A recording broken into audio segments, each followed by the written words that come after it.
same bomb, same delivery method. This all draws us to a logical conclusion that...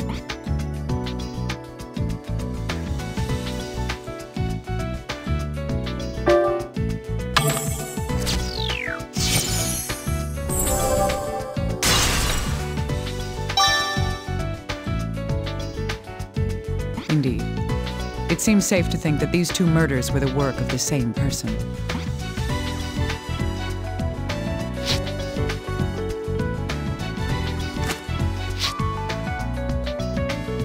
Little guy, are you a music aficionado at all? Why? Well, I know bits and pieces. Maybe you might not know either. I need you to analyze this guitar. Oh, this thing's pretty nasty. Holy... What's with you? Dr. Kimishima, where did you find this? Wait, more importantly, how did this happen to her? Her? It was in the victim's room. Stephen's, that is. Then, the neck was broken in the explosion? Probably, yes. So what? Son of a bitch. The raging bomber's gonna pay... Hey, calm down. What's wrong? I can't calm down. This guitar, it belonged to musical legend Ben Frank. Look, it's the 1955 Dagmite model. Oh, I can't believe it. I don't understand. Is that instrument valuable? It's beyond valuable. Finding this is a miracle. Normally, I'd have it sent to the museum immediately for safekeeping, but... Oh, damn it!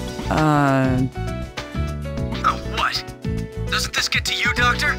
No, not really. I mean, it's a broken guitar. Oh, you don't understand! Listen to me. If this was ever on the market, it would go for $70,000 to $80,000. I wouldn't be surprised if bids went over $100 grand. That's impressive. Now it's personal. Dr. Kimishima, we have to put this bastard, I mean this killer, behind bars. Yes. Well, I agree. In any event, a guitar worth more than $100,000. That's not the kind of thing an ordinary student would be able to afford. Perhaps I should have him look at it once he's calmed down a bit.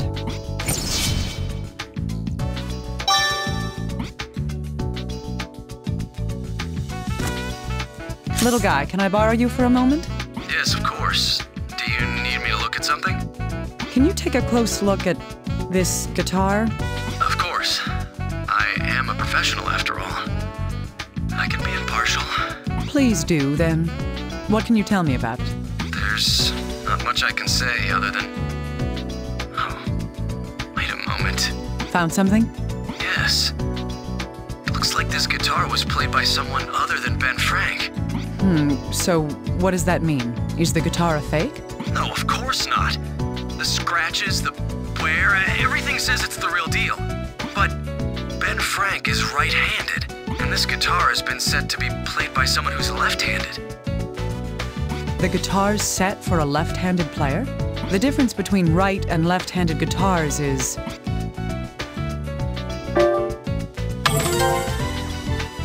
Yes, the string order is reversed, depending on the dominant hand. I'm surprised you knew that, Dr. Kimishima.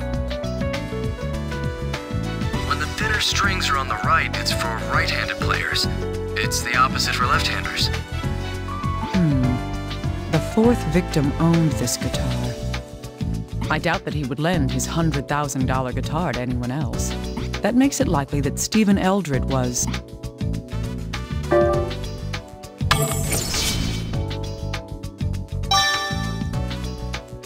left-handed, right. That information could prove useful.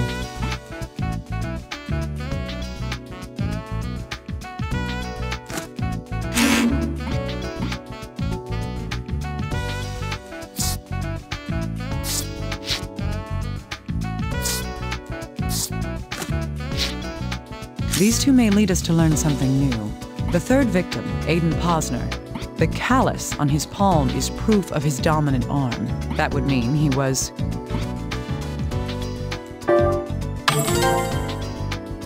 Correct, he was right-handed.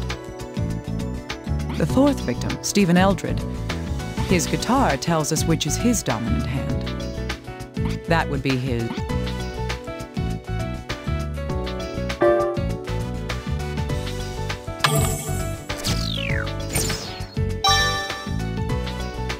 Yes, the guitar had been strung for a left-handed player.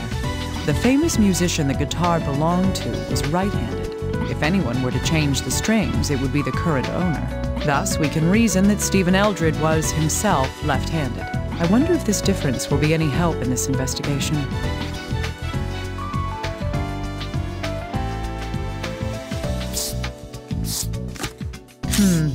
I think these may help us get closer to solving the mystery. Both the third and fourth victims had carbon dust on their fingers, but the locations of the dust are the major difference between them. On the other hand, we've learned about a difference between Aiden and Stephen. The two victims had different dominant hands. From these two facts, we can tell that the carbon dust was...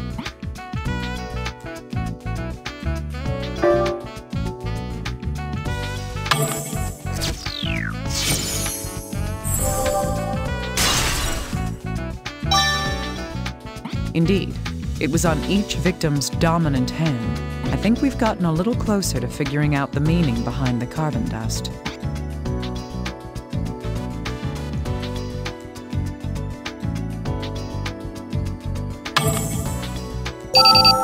Dr. Kimishima, we've found out more about that man. What man? Who are you talking about? Oh, Michael Lang. He really does work for Loan and Taxes. So that is a real company. Is that his real name?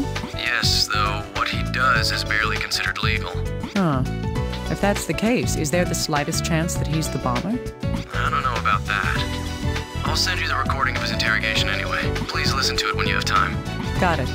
Even if he isn't the culprit, he can at least tell us more about the victim. There's no reason to not listen to what he had to say.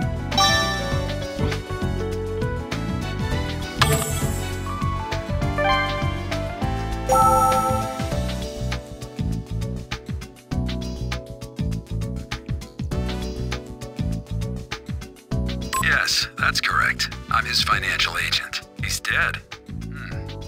That's a problem. If that's true, our company will be gravely affected. It seems you don't know, but Mr. Eldred, he owes us $100,000, including interest, of which he has paid $25,000, leaving $75,000. The raging bomber. Well, I've seen the name in the news. This will be problematic. We'll have to take on the debt then. We extremely regret having to hear about something like this. Yes, it's true that we issue unsecured loans. Still, there's no reason to loan money to people with no means of repaying that debt. In all honesty, Mr. Eldred agreed to make a down payment of $10,000 for the loan. Not only did he make that initial payment, he paid $5,000 the first month and another $10,000 the next. His source of income? I'm sorry, but our consumer financial group does not surge within other people's private concerns. Yes, we did loan $100,000 to Mr. Eldred. This was based on the assumption that he could repay the loan. We killed Mr. Eldred? You must be joking. If we killed off our customers, we'd never reclaim what was owed to us. I'd say that we'd take a much more pragmatic approach. Oh, Dr. Kimishima, I have additional information about Michael Lang. He's a veteran loan shark who's been working with Loan and Taxes for the past 12 years. I see. It looks like we'll need to do some investigating into the victim as well. You mean Stephen Eldred? Right. He doesn't fit the pattern of the previous bombing victims. For example... Right. He's the only one who wasn't particularly well known. Why would the bomber target him at all? If we can figure out why, I think we'll see a great deal of progress in this case. There's more to it than that, though. The victim himself made some unanswered questions. According to Michael Lang, the man from Loan and Taxes, Stephen was $100,000 in debt. The reason for that is... That's a likely possibility. The value and the amount he owes fit together. Still, how can an ordinary student get such a substantial loan? The reason must be because...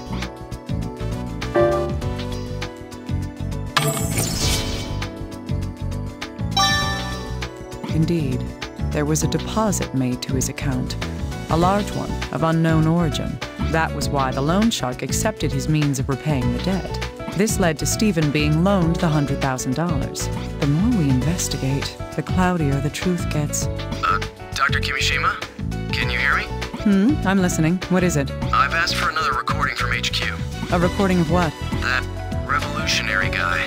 I thought it might be of some use to us. I ordered a copy of the announcement he made before Aiden Posner was killed. I see. I'll check it out.